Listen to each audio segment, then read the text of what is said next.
क्या आपने पूरा साल MHI 109 नहीं पढ़ा और अब आप ऐसी वीडियो ढूंढ रहे हैं जिसमें आपको ऐसे क्वेश्चंस करा दिए जाएं जिनके एग्जाम में आने के चांसेस बहुत ज्यादा हाई हों? तो आप एकदम सही जगह पर आए हैं, क्योंकि आज मैं आपको कराने वाली हूं MHI 109 के most important and highly probable questions, वो भी इजी एक्सप्लेनेशन और एग्जाम ओरिएंटेड अप्रोच के साथ, जिनके जून 2026 एग्जाम में आने के चांसेस काफी ज्यादा हाई है।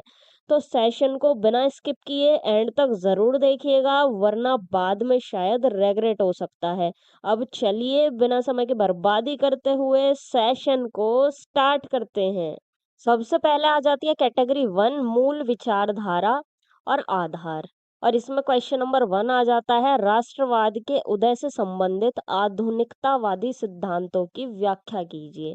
अब ये क्वेश्चन सुनने में आपको बड़ा भारी भरकम लग रहा होगा कि कितना टफ है, लेकिन असलियत में ये इतना ज्यादा टफ है नहीं, क्योंकि इसमें बताना है राष्ट्रवाद क्या है और राष्ट्रवाद का जन्म कैसे हुआ। लेकिन किन की थ्योरी के अकॉर्डिंग बताना है? हमें बताना है आधुनिकतावादियों की थ्योरी के अकॉर्डिंग। ठीक है, इन विचारकों के अकॉर्डिंग हमें बताना है। तो राष्ट्रवाद तो वैसा आप सबको पता ही है। राष्ट्रवाद अपने देश के प्रति समर्पण, प्रेम, निष्ठा, भक्ति की भावना। ठीक है, ये हो गया राष्ट्रवाद। अब राष्ट्रवाद के बारे में ये आधुनिकतावादी जो विचारक हैं, ये क्या कहते हैं? ठीक है, तो ये कहते हैं कि ये ना कोई बहुत ज्यादा पुरानी चीज नहीं है। ठीक है, ये पुराने टाइम से, यानी कि प्राचीन काल से, या फिर कोई प्राकृतिक भावना ये नहीं है। कौन कह रहा है? आधुनिकतावादी विचारक कह रहे हैं। बल्कि ये तो 18वीं से 19वीं शताब्दी के दौरान पैदा हुआ। ठीक है, जब आधुनिक समाज हो गया और आधुनिकता आ गई विश्व में, उसके बाद ये राष्ट्रवाद और राष्ट्र आया। ठीक है, ये ऐसा बोलते हैं। मतलब कि जब उद्योग लगे, जब आधुनिक शिक्षा आई, जब अखबार छपने लगे, जब रेल और डाक व्यवस्था शुरू हो गई, तब लोगों को महसूस हुआ कि हम सब जो हैं, हम एक बड़े समुदाय का हिस्सा हैं। हम अलग अलग नहीं है, हम किसी मोहल्ले के निवासी नहीं है, हम भाई किसी बड़े समुदाय, बड़े राष्ट्र के हम सदस्य हैं। ठीक है, यहीं से ही क्या हुआ? राष्ट्रवाद पैदा हुआ। एक लाइन में आप इसको याद रख लो कि आधुनिकतावादी विचारक जो है वो क्या कह रहे हैं कि राष्ट्रवाद पुरानी चीज नहीं है, ये कोई प्राकृतिक भावना नहीं है, ये कोई जन्मजात भावना नहीं है। मतलब कि जैसे इंसानों में जन्म से ही होती है भावना। ठीक है, तो ये कह रहे हैं ये कोई ऐसा इमोशन नहीं है, बल्कि ये तो जब आधुनिकता आई, विश्व मॉडर्न हो गया, उसके बाद ये समाज की जरूरत थी राष्ट्रवाद को लाना, इसलिए राष्ट्रवाद आया। ठीक है, ये आपको याद रखनी है ये चीज। अब देखते हैं इनके अकॉर्डिंग कि राष्ट्रवाद पैदा क्यों हुआ। ठीक है, सवाल ये आता है कि आखिर राष्ट्रवाद पैदा ही क्यों हुआ? तो ये कारण देते हैं इसके। पहला कारण ये देते हैं कि औद्योगिकरण आ गया। ठीक है, औद्योगिक क्रांति जब आई तो फैक्ट्री बने। ठीक है, फैक्ट्री बनी तो लोगों को अलग अलग जगहों से आकर के उधर काम करना पड़ा। ठीक है, अब सब जो सब है वहां पे, फैक्ट्री के वर्कर्स जो हैं, वहां पर अलग अलग भाषा बोल के तो काम चल नहीं सकता। एक जैसी भाषा की जरूरत थी, एक जैसी शिक्षा की जरूरत थी। तो इसी से ही क्या हुआ? राष्ट्रीय एकता की जो भावना होती है वो लोगों के बीच बढ़ी। और फिर जब आधुनिक शिक्षा आई, ठीक है, जब लोग पढ़ लिख गए, स्कूल और कॉलेज बढ़े, तो लोगों में एक नई सोच आई। उन्हें पता चला कि हम भाई एक बड़े देश के नागरिक हैं। ठीक है, जब पढ़ लिख गए तब उनको जाकर के पता लगा। और जब मुद्रण तकनीक, यानी कि प्रिंटिंग प्रेस आ गई, तो अखबार छपने लगे। ठीक है, अखबार छपे तो देश के अलग अलग कोने में एक जगह की खबर दूसरी जगह पहुंचने लगी। ठीक है, देश की खबर एक जगह से दूसरी जगह पहुंचने लगी। फिर लोगों ने पढ़ना शुरू करा अखबार को, और फिर लोगों को फील हुआ कि यार हमारी तो समस्याएं जो हैं और हमारे जो हित हैं वो तो सेम ही है। तो फिर इससे क्या हुआ? इससे जो नेशनल आइडेंटिटी होती है वो मजबूत हुई। इसीलिए आधुनिकतावादी विचारक जो है वो कहते हैं कि राष्ट्रवाद कोई जन्म से नहीं था। ठीक है, जन्मजात नहीं है ये बल्कि जो आधुनिक संस्थाएं आई उनसे ये पैदा हुआ है। ठीक है। अब इस सिद्धांत के प्रमुख विचारक समझते हैं। सबसे पहले विचारक इसमें आ जाते हैं अर्नेस्ट गेलनर। और इन्होंने अपनी क्या थ्योरी दी देखो। इन्होंने कहा कि ये जो राष्ट्रवाद है ना, ये तो औद्योगिक समाज की जरूरत था, इसीलिए इसको जन्म दिया गया। अब सोचिए देखिए, अगर एक फैक्ट्री है और उसमें हजारों लोग काम कर रहे हैं और सबकी भाषा अलग अलग है, तो फिर वहां पर काम कैसे चलेगा? नहीं चल पाएगा ना। तो इसीलिए ही औद्योगिक समाज को एक जैसी भाषा, शिक्षा और संस्कृति चाहिए। तो यहीं से ही राष्ट्रवाद पैदा हुआ। ठीक है। गैलनर के अकॉर्डिंग राष्ट्रवाद किसकी देन है? औद्योगिकरण की देन है। फिर दूसरे विचारक आ जाते हैं बेनेडिक्ट एंडरसन। तो इन्होंने क्या कहा? इन्होंने अपनी थ्योरी दी कि ये जो राष्ट्र है ना, देश राष्ट्र, ये एक कल्पित समुदाय है। मतलब कि ये एक इमेजिन्ड समुदाय है।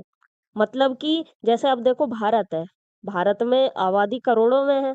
ठीक है, हमारी जनसंख्या करोड़ों में है ना। लेकिन हम सब जो है एक दूसरे को पर्सनली तो नहीं जानते। नहीं जानते ना हम पर्सनली। फिर भी हम सब खुद को क्या मानते हैं कि हम भारतीय हैं। हम माँ भारती की संतानें हैं, मानते हैं ना। यानी हमने अपने मन में एक बड़े समुदाय की कल्पना की हुई है।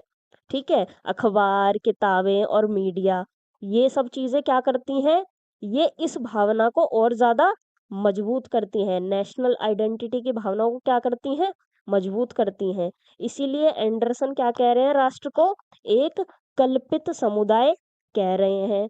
फिर आ जाते हैं तीसरे विचारक, एरिक हॉब्सबॉम। ठीक है। तो इन्होंने क्या कहा? इन्होंने कहा कि राष्ट्रीय परंपराएं बनाई जाती हैं। ठीक है। राष्ट्रीय परंपराएं जैसे हमारे धार्मिक परंपराएं होती है ना, वैसी राष्ट्रीय परंपराएं होती हैं। जैसे कि राष्ट्रीय ध्वज हमारा है ना, भारत का तिरंगा। तो ऐसे राष्ट्रीय ध्वज बनाया जाता है, राष्ट्रगान बनाया जाता है, राष्ट्रीय समारोह बनाए जाते हैं। जैसे हम मनाते हैं 26 जनवरी, 15 अगस्त, इसी प्रकार के राष्ट्रीय समारोह बनाए जाते हैं। और इनसे क्या होता है? जो देश के सदस्य हैं, देश के जो नागरिक हैं, उन सब में एकता की भावना पैदा होती है। यानी जो राष्ट्रवाद है वो केवल एक फीलिंग, इमोशन नहीं है, बल्कि राजनीतिक रूप से भी इसको डेवलप किया जाता है। ऐसा कौन कह रहे हैं? ऐसा कह रहे हैं एरिक हॉब्स बॉम। फिर आ जाते हैं चौथे विचारक, कार्ल डॉइच। देखो इन्होंने क्या कहा? इन्होंने कहा कि संचार पर इन्होंने जोर दिया कि संचार जब आया उसके बाद ये राष्ट्रवाद बढ़ा, मजबूत हुआ। ठीक है। इन्होंने कहा जैसे जैसे लोगों के बीच संपर्क बढ़ता है, वैसे वैसे ही नेशनल आइडेंटिटी भी मजबूत होती है। रेलवे, डाक व्यवस्था, टेलीफोन, अखबार, इन सब ने राष्ट्रवाद को फैलाने में बहुत मदद की। अब देखो मैं आपको एक एग्जाम्पल के साथ समझाती हूँ। पंजाब में जलियांवाला बाग हत्याकांड हुआ था। उसके बाद वो अखबार में छपा, मैगजीन में छपा। फिर वो खबर देश के जो अलग हिस्से थे हमारे, उन्होंने पढ़ा, बंगाल, मद्रास और अपना बॉम्बे प्रांत के लोगों ने पढ़ा। फिर उन्होंने देखा पढ़ करके कि भाई ये तो अंग्रेज हमारे साथ भी अत्याचार कर रहे हैं और इनके साथ भी कर रहे हैं। हमारा तो दुख दर्द एकदम सेम टू सेम है। हम तो इसी देश का हिस्सा हैं। तो इससे क्या होता है? इससे राष्ट्रवाद की भावना ना और ज्यादा मजबूत होती है संचार से। एक व्यक्ति जब ट्रेवल करता है, देखता है भाई ये तो मेरे जैसे ही लोग हैं। और एक व्यक्ति है जिसने कभी ट्रेवल ही नहीं किया, वो अपने गांव में रहता है, तो उसकी तो पूरी दुनिया वो गांव ही होगी। वो सोचेगा हाँ यही मेरी सारी दुनिया है। जब वो ट्रेवल करेगा, देश में निकल कर देखेगा, हाँ मेरे ही जैसे लोग हैं, मेरे ही भाई बहन है ये। उसके बाद उसकी राष्ट्रवाद की भावना मजबूत होएगी। तो संचार से काफी ज्यादा हेल्प मिली राष्ट्रवाद को मजबूत होने में। ऐसा कौन कह रहे हैं? ऐसा कह रहे हैं कार्ल डॉइच। अब देखते हैं कि ये जो आधुनिकतावादी सिद्धांत है, इसका इम्पोर्टेंस क्या है। ठीक है। अब सवाल ये आता है कि ये इतना इम्पोर्टेंट क्यों है ये वाला सिद्धांत? क्योंकि देखो ये हमें बताता है कि राष्ट्रवाद कोई पैदाइशी भावना नहीं है। ठीक है। बल्कि ये एक ऐतिहासिक जो प्रक्रिया है, उसका रिजल्ट है ये। ठीक है। एक ऐतिहासिक प्रक्रिया हुई, उसका ये रिजल्ट है। क्या क्या प्रक्रियाएं हुई वो अभी हम पीछे ही डिस्कस कर चुके हैं, औद्योगिकरण वगैरह। ठीक है। और इसी सिद्धांत की हेल्प से हम भारत जैसे जो बाकी उपनिवेश हैं, उनमें राष्ट्रवाद का विकास कैसे कैसे हुआ, उस प्रोसेस को हम इजीली समझ सकते हैं। यानी राष्ट्रवाद आधुनिक शिक्षा, संचार, उद्योग और राज्य व्यवस्था से जुड़ा हुआ है। अब आ जाता है इसका निष्कर्ष। तो आधुनिकतावादी सिद्धांतों के अकॉर्डिंग राष्ट्रवाद कोई प्राचीन या फिर नेचुरल भावना नहीं है, बल्कि औद्योगिकरण, आधुनिक राज्य, शिक्षा और संचार के विकास से उत्पन्न एक आधुनिक सामाजिक राजनीतिक निर्माण है। इसी कारण आधुनिकतावादी सिद्धांत राष्ट्रवाद को समझने का सबसे इफेक्टिव दृष्टिकोण माना जाता है। अब आ जाता है क्वेश्चन नंबर 2, भारतीय राष्ट्रवाद की वैचारिक बुनियादों का आलोचनात्मक परीक्षण कीजिए। ठीक है, सिंपल भाषा में इस क्वेश्चन को कहें तो ये कह रहा है जो भारतीय राष्ट्रवाद जो हमारा कॉन्सेप्ट है, ठीक है, ये किन किन विचारों से मिलकर के बना था। ठीक है, वो सारे विचार हमें बताने हैं। जो भारतीय राष्ट्रवाद है, ये इसकी नींव कौन कौन से विचारों से पड़ी थी। ठीक है, वो सारे हमें बताने हैं। अब मैं एक छोटा सा सवाल पूछती हूँ कि क्या भारतीय राष्ट्रीय आंदोलन सिर्फ अंग्रेजों को भारत से बाहर निकाल कर फेंक देने वाला आंदोलन था कि अंग्रेजों यहाँ से दफा हो जाओ। ठीक है, तो ज्यादातर लोग कहेंगे कि हाँ ऐसा ही तो था, लेकिन रियलिटी में ऐसा नहीं था। भारतीय राष्ट्रीय आंदोलन सिर्फ राजनीतिक स्वतंत्रता की लड़ाई नहीं थी कि हमें राजनीतिक रूप से हमारे सारे अधिकार दे दिए जाएं, भारतीय ही यहाँ पर प्रधानमंत्री बने। ठीक है, तो ऐसा कुछ नहीं था, बल्कि इसके पीछे कई सारी विचारधाराएं काम कर रही थी। कोई लोकतंत्र की बात कर रहा था, कोई आर्थिक स्वतंत्रता की बात कर रहा था, कोई भारतीय संस्कृति के गौरव की बात कर रहा था, तो कोई सामाजिक समानता की बात कर रहा था। यही वेरियस विचारधाराएं मिलकर भारतीय राष्ट्रवाद की वैचारिक बुनियाद बनी। इसलिए इस क्वेश्चन में हमें केवल विचारधाराएं ही नहीं बतानी, बल्कि उनकी अच्छाइयों और सीमाओं का भी मूल्यांकन करना है। क्यों बतानी है हमें अच्छाइयाँ और बुराइयां दोनों? क्योंकि इसमें देखो ये लिखा हुआ है आलोचनात्मक परीक्षण। जिस जिस क्वेश्चन में आलोचनात्मक वर्ड आ जाए, उसमें हमें आलोचना जरूर जरूर करनी होती है। बहुत से स्टूडेंट नहीं करते हैं, आलोचना नहीं करते वो। ठीक है, आलोचक क्या कहते हैं वो नहीं बताते हैं, इससे उनके मार्क्स कट जाते हैं। ठीक है, तो आलोचना जरूर जरूर बताया करो। ठीक है, अब बात आ जाती है भारतीय राष्ट्रवाद की वैचारिक बुनियाद क्या थी। बुनियाद मतलब नींव। ठीक है, बेस, आधार। भारतीय राष्ट्रवाद कोई एक विचार पर बेस्ड आंदोलन नहीं था। ठीक है, किसी भाई की हाँ इसी इसी वाले विचार पर बेस्ड था, उदारवाद विचार पर बेस्ड था। तो सिर्फ कोई एक बेस इसका नहीं था, ये कई सारे जो विचार थे उसका ये मिक्सचर था। ठीक है, यानी अलग अलग नेता अलग अलग सोच रखते थे, लेकिन उनका जो गोल था, उनका जो एम था, वो एक ही था। भले ही सब अलग अलग विचारधाराएं रखते थे, पर एम सबका एक ही था कि भारत को स्वतंत्र बनाया जाए। इसलिए भारतीय राष्ट्रवाद को एक बहुआयामी आंदोलन कहा जाता है। अब देखो सबसे पहली बुनियाद आ जाती है उदारवाद और लोकतांत्रिक मूल्य। ठीक है, देखो जो शुरुआती राष्ट्रवादी नेता थे, ठीक है, वो कैसे थे? वो ब्रिटिश शिक्षा जो थी, जो आधुनिक शिक्षा भारत में दी जा रही थी, वो उससे काफी ज्यादा इन्फ्लुएंस्ड थे। वो मानते थे कि लोगों को समान अधिकार मिलने चाहिए, फ्रीडम ऑफ एक्सप्रेशन मिलना चाहिए, लोकतांत्रिक शासन होना चाहिए, सरकार जनता के प्रति जवाबदेह होनी चाहिए। ठीक है, मतलब सरकार जनता को जवाब दे कि हाँ ऐसा किया तो क्यों किया। और दादा भाई नरोजी, गोपाल कृष्ण गोखले जैसे जो नेता थे, वो इसी सोच से इन्फ्लुएंस्ड थे। लेकिन इसकी आलोचना क्या है इस वाले विचार की? इसकी आलोचना ये है कि विचार, ये जो विचारधारा थी, ये मेनली पढ़े लिखे जो मिडिल क्लास के लोग थे, ये उन्हीं तक ही लिमिटेड थी। अब देखो भारत में उस टाइम, जिस टाइम की ये बात हम कर रहे हैं, उस टाइम ज्यादा पढ़े लिखे लोग नहीं थे, बहुत कम लोग पढ़े लिखे थे उस समय पे। तो गांवों के जो किसान थे और मजदूर और आम जनता जो थी, वो इस वाले विचार से नहीं जुड़ पाई। यानी जो इसकी पहुंच थी इस वाले विचार की, वो काफी लिमिटेड लिमिटेड थी।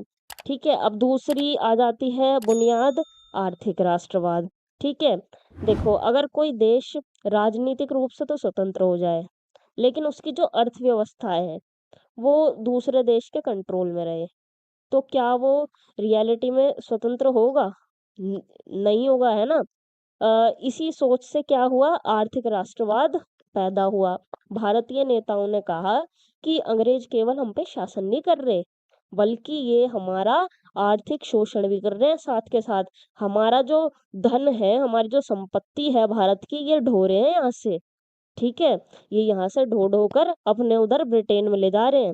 ठीक है, दादा भाई नौरोजी ने क्या दिया, अपना सिद्धांत दिया, ड्रेन ऑफ वेल्थ का, धन निकासी सिद्धांत उन्होंने दिया, और बताया कि भारत का जो धन है ये लगातार इंग्लैंड लेकर के जा रहे हैं अंग्रेज, बहुत ये चालाक किस्म के व्यक्ति हैं।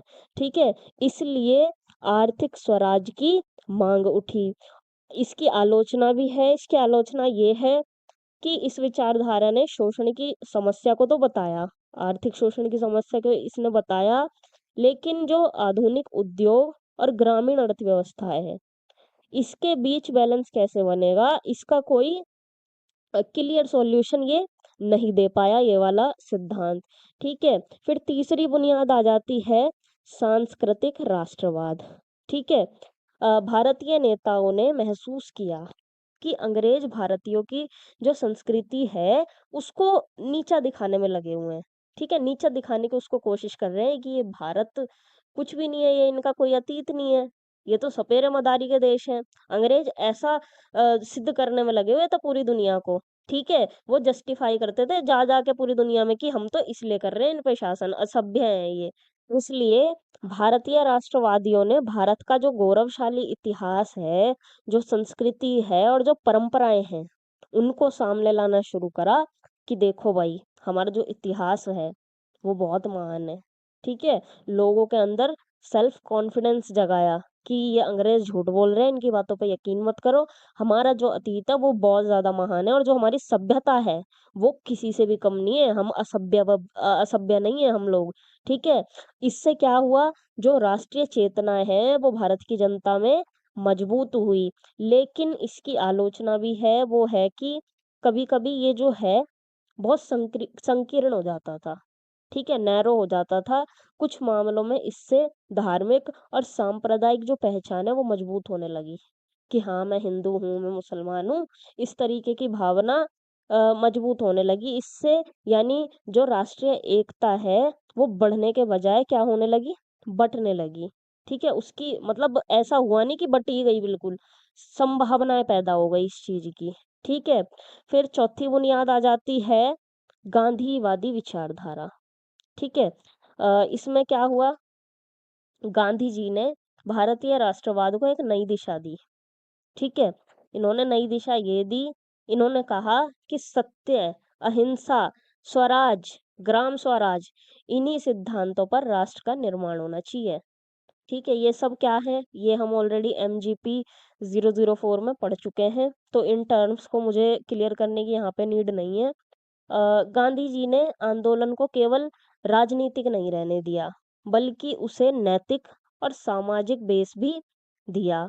उनकी वजह से किसान, मजदूर, महिलाएं और आम लोग जो थे वो आंदोलन से जुड़े, गांधी जी की वजह से। ठीक है, ये तो था, देखो गांधी जी ने बहुत सारे लोगों को आंदोलन में जोड़ा।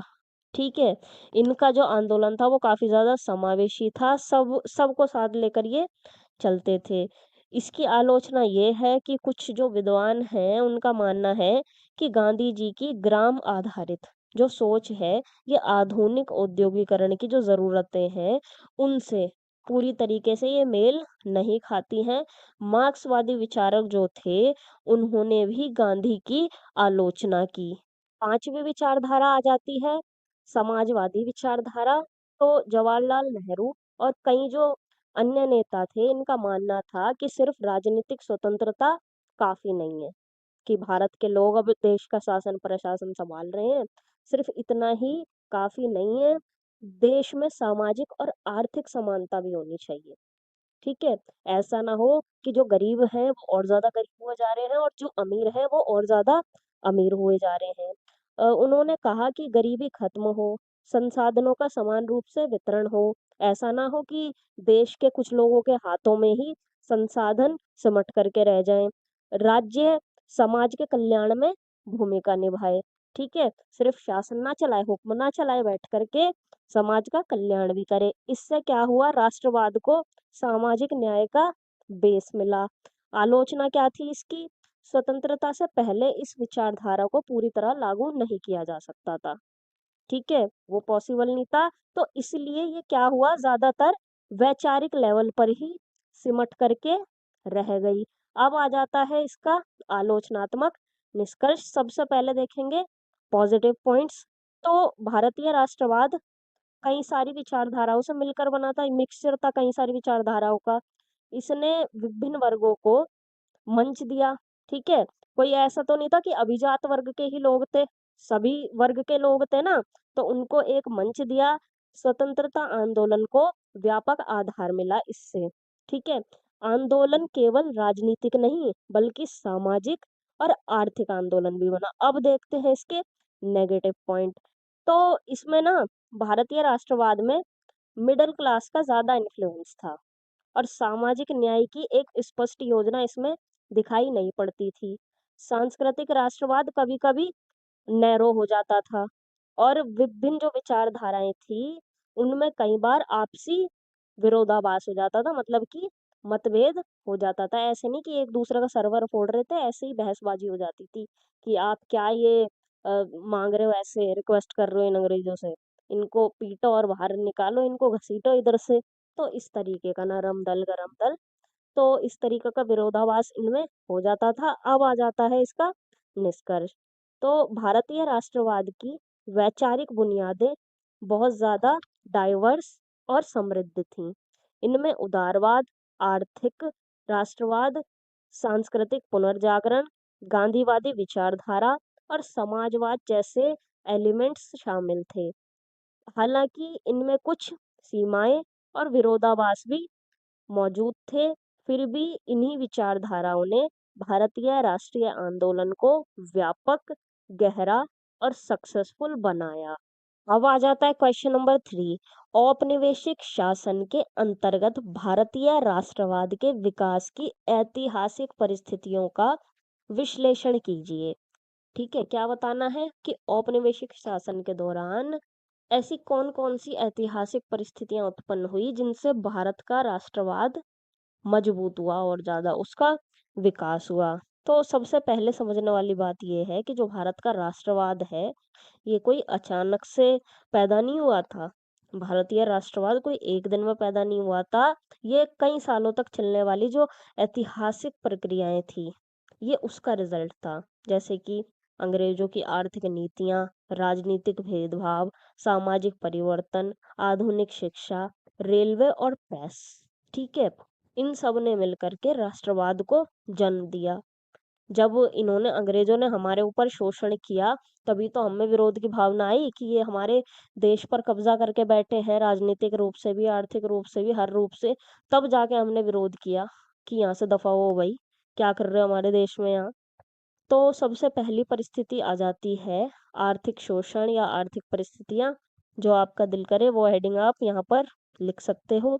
अंग्रेज भारत में व्यापार करने आए थे। ब्रिटिश ईस्ट इंडिया कंपनी थी ना इनकी। लेकिन इन्होंने क्या करा, धीरे धीरे इन्होंने जो हमारी पूरी अर्थव्यवस्था थी भारत की उसको अपने हितों के अकॉर्डिंग ढालना शुरू कर दिया कि इनको ज्यादा से ज्यादा लाभ मिले। तो उसी तरीके से इन्होंने ढालना शुरू कर दिया और फिर क्या हुआ, जो हमारे किसान थे भारत के उन पर इन्होंने भारी कर लगाए, लगान वसूला ज्यादा से ज्यादा। भारतीय उद्योगों को नुकसान पहुंचाया गया। जो हमारा हस्तशिल्प और कुटीर उद्योग थे वो तबाह होने लगे, बेरोजगारी बढ़ी, भारत का जो धन है वो लगातार इंग्लैंड ले जाया गया। अब सोचिए जब लोगों को समझ आने लगा कि उनकी गरीबी का कारण अंग्रेजी शासन है। ठीक है, जब भारतीयों को लगा, हमें लगा कि अ, हमारी जो गरीबी है उसका कारण ये अंग्रेजी है, तब फिर मन में आया विरोध करना चाहिए हमें इनका, इनके अंग्रेजों के प्रति विरोध की भावना पैदा हुई, और यहीं से ही क्या हुआ, राष्ट्रवाद मजबूत होने लगा। एग्जाम्पल के लिए दादा भाई नौरोजी ने ड्रेन ऑफ वेल्थ का सिद्धांत दिया था, और फिर इन्होंने बताया कि जो हमारी भारत की संपत्ति है ये अंग्रेज यहाँ से ढो रहे हैं, इंग्लैंड ले जा रहे हैं, इंग्लैंड भेजे जा रहे हैं। ठीक है, फिर दूसरी परिस्थिति आ जाती है, राजनीतिक परिस्थिति। अंग्रेजों ने क्या करा, पूरे भारत में एक केंद्रीकृत प्रशासन स्थापित कर दिया। ठीक है, पहली नजर में लगा कि ये तो अच्छी बात है, पहली नजर में देखे तो ये अच्छी बात लगी, लेकिन इसमें प्रॉब्लम ये थी कि जो इम्पोर्टेंट पोस्ट थी उन पर अंग्रेजी बैठे थे, भारतीयों को नहीं आने देते थे। ठीक है, वरना भारतीय को बिठाएंगे तो वो फिर हितों के कानून बनाएगा, तो ये ऐसा करते थे, उस पर अंग्रेज को ही बिठाते थे महत्वपूर्ण पदों के ऊपर। भारतीयों को बराबरी का मौका नहीं देते थे ये। फिर भारतीयों को फील होने लगा कि हमारे देश पर हमारा ही कंट्रोल नहीं है, फैसले अंग्रेज लिए जा रहे हैं, हमें राजनीतिक अधिकार नहीं मिल रहे। और इसी असंतोष से धीरे धीरे राष्ट्रवादी भावना जन्म लेने लगी। ठीक है, ये असंतोष जो था ये किस भावना में बदलने लगा, राष्ट्रवाद की भावना में बदलने लगा। और इसी दौरान 1885 में भारतीय राष्ट्रीय कांग्रेस की स्थापना हुई, जिसने राष्ट्रवाद को एक स्ट्रक्चर्ड रूप दिया। तीसरी परिस्थिति आ जाती है सामाजिक और सांस्कृतिक जागृति, यानी कि अवेयरनेस।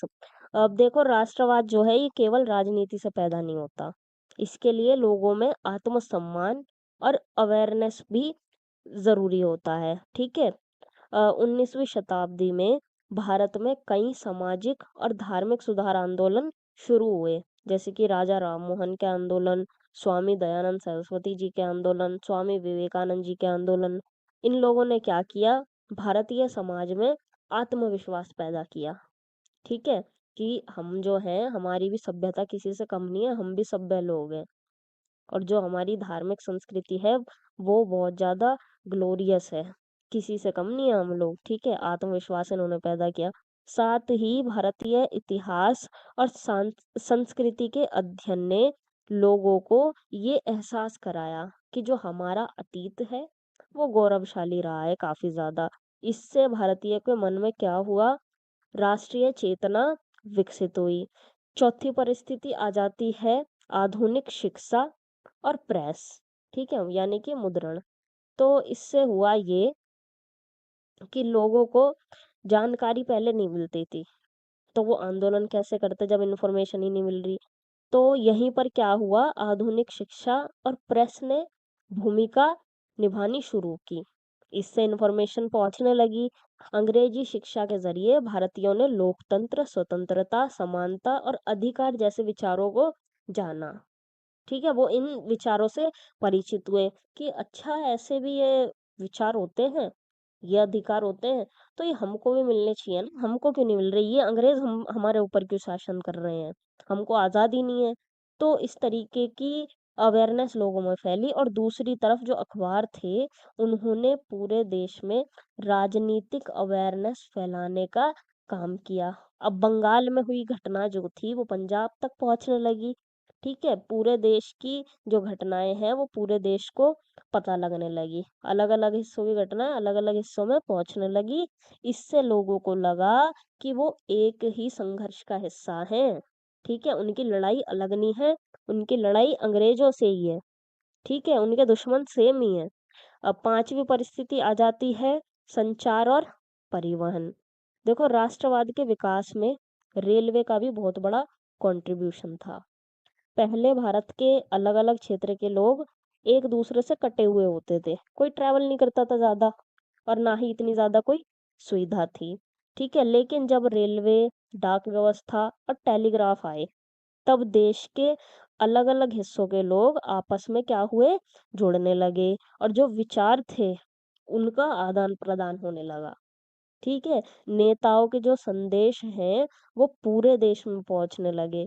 और सबसे इम्पोर्टेंट बात, लोगों को पहली बार महसूस हुआ कि वो एक बड़े राष्ट्र का हिस्सा है, वो भारत देश के वासी हैं। अब छठी परिस्थिति आ जाती है जन आंदोलनों की परंपरा। भारत में राष्ट्रवाद की नींव केवल पढ़े लिखे लोगों ने नहीं रखी, इसके पीछे जनता के संघर्ष भी थे। 1857 का विद्रोह इसका सबसे बड़ा एग्जाम्पल है।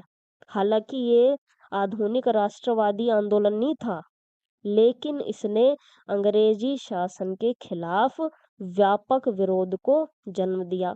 ठीक है, ये इतना तगड़ा आंदोलन था, ये सॉरी विद्रोह था कि मतलब आज़ादी मिलने ही वाली थी। अगर अंग्रेज इसको थोड़ी देर और ना दबाते, थोड़े दिन और ना दबाते, तो आज़ादी हमें 1857 में ही मिल गई होती। इसके बाद किसान आंदोलन, आदिवासी आंदोलन, मजदूर आंदोलन कंटिन्यूअसली होते रहे। इन आंदोलनों ने जनता को संघर्ष करना सिखाया, स्ट्रगल करना सिखाया और आगे चलकर राष्ट्रीय आंदोलन के लिए बेस तैयार किया। अब आ जाता है इसका निष्कर्ष। भारतीय राष्ट्रवाद का विकास औपनिवेशिक शासन की आर्थिक, राजनीतिक, सामाजिक और सांस्कृतिक परिस्थितियों का रिजल्ट था। अंग्रेजी शासन के शोषण ने असंतोष पैदा किया, डिससेटिस्फेक्शन पैदा किया भारतीय जनता के अंदर, जबकि आधुनिक शिक्षा, प्रेस, रेलवे और प्रशासनिक ढांचे ने भारतीयों में एकता और अवेयरनेस विकसित की।